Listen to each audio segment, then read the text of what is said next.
આ કયો વિસ્તાર છે?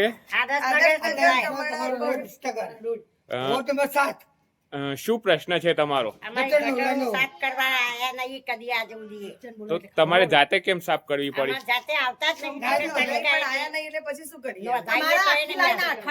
ખોલ્લી પડી હતી, પાણી જ નતું જતું. પછી એ ભાઈ જે કરવા આયા ને એમને એમ કીધું કે આ ગટર તમે સાફ કરશો ને તો જ થશે. તે ભાઈએ અમે બધા જોડે રહી એ ઢોકણું તોડાઈને આ પ્રેશર મારીને અમે જાતે સાફ કરી. આજે બી અમે 4 વાર ફોન કરેલા આજે હજી ટ્રેક્ટર આવ્યું નહીં. નગરપાલિકામાં તમે આ અંગે કેટલી વાર રજૂઆત કરી છે? આજે 4 દિવસ 4 વખત કરી. તો કોઈ 10 દિવસ મોડે કરે.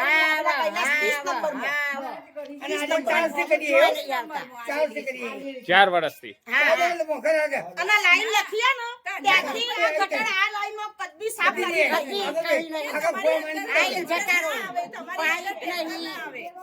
તમારામાં જાય ને ટ્રેક્ટર. તમારી શું માગણી છે? બસ અમારી એ અમારી માંગણી કુંડીઓ બનાવી છે ને એ બધી સાફ કરવાની.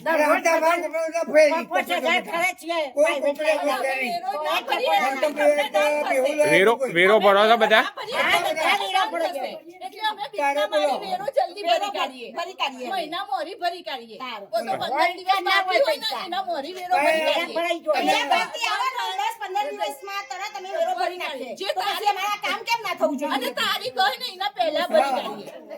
તો હવે શું આ કામ નહીં થાય તો શું તમારો પ્રશ્ન?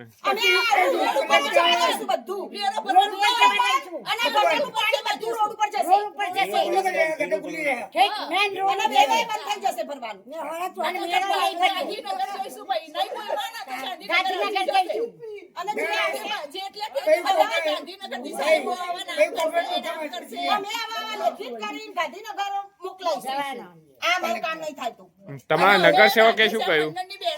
નગર સેવક તમારા મોકલીએ પણ કોઈ આવતું જ નહીં.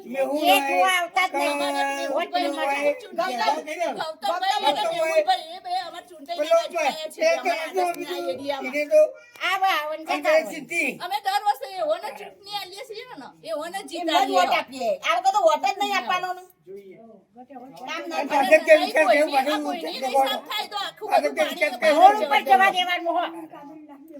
જેટલી વાર તો ચાલ એની ફરજ નહીં આવતી ખોલવાની. મશીન મંગાવીને આયુ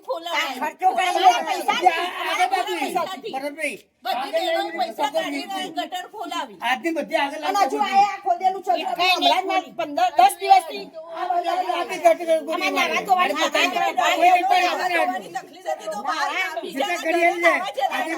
7-6 ખર્ચો કર્યો.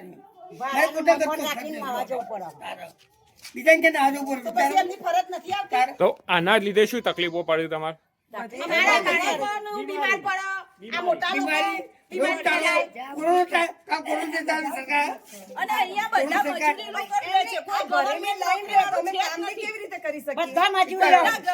મજૂરી માણસ જ છે. ગવર્નમેન્ટ નોકરી વાળું આ મેલામાં કોઈ છે જ નથી. તો ગવર્નમેન્ટ હોય તો આ કરાવે ને બધા બાપા આજે બધા ટાઈમ મળે એટલે બરાબર સાફ કરાય. ગટર લાઈન ચોકઅપ થવાથી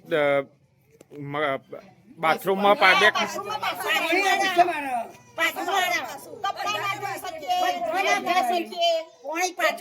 ખોલવી પડી